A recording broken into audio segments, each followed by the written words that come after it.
And for more analysis, we are joined by CBSNews.com's senior political reporter, Brian Montopoli. Thanks for being with us. Always a pleasure. Well, it was certainly a big night for Mitt Romney. What do you think is the reason why he won by such a large margin in Florida? Was it the debates, female voters? What was it? Well, you hit on two big points there. One, the debates. In addition to his stump speech, he really went after Newt Gingrich. After his loss in South Carolina, he realized if I don't go after this guy and if I don't go after him hard, I could be in trouble. So he did. He really went at Gingrich. He really improved in the debates. He really improved on the stump. And then female voters, as you mentioned, the exit polls showed that female voters overwhelmingly supported Mitt Romney over Newt Gingrich. Now, there is no obvious reason for this, but you have to look at the revelation from Gingrich's second wife, her claim, which Gingrich denied, that he sought an open marriage. Now, that came out shortly before South Carolina, but it was so close to the primary date that it's possible that folks discounted it. But now, about 2 weeks after the fact, maybe it sunk in with female voters, and maybe it hurt Newt Gingrich. Well, let's look at the numbers for just a second, because it takes 1,144 delegates to win the nomination. So far, Mitt Romney has 87. Is it really too early to write off the other candidates? You know, it's crazy. This is like the dirty little secret of the process, right? We focus so much on these early states, and then you look at the delegate allocation and you say, well, wait a minute, it's barely any delegates have been allocated. The reason that that's so important is it's just a momentum game, right? You don't win some of these early states where you really make investments, people stop investing in your campaign and you end up having to drop out. I mean, we've lost, what, 5 candidates so far in this process already? There are candidates in this race like Ron Paul who are just focused on the delegates, who are ignoring this momentum battle.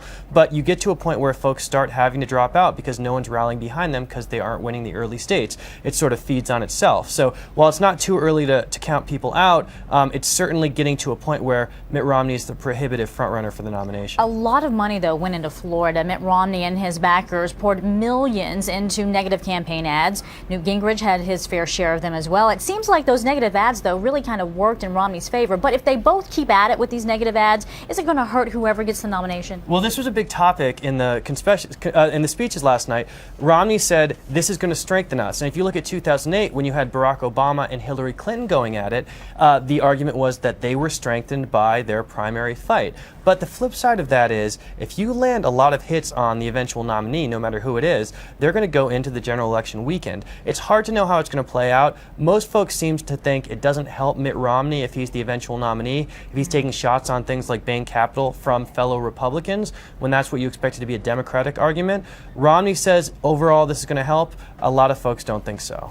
Well, it seems like Rick Santorum and Ron Paul have said, forget about Florida, we're going to focus on Nevada. That's where they have been, in fact. Is that tactic going to work for them? Well, Florida was a bad bet for them. It's a really expensive state. It's a winner-take-all state, which meant you're not going to get any delegates if you come in second, third, or fourth.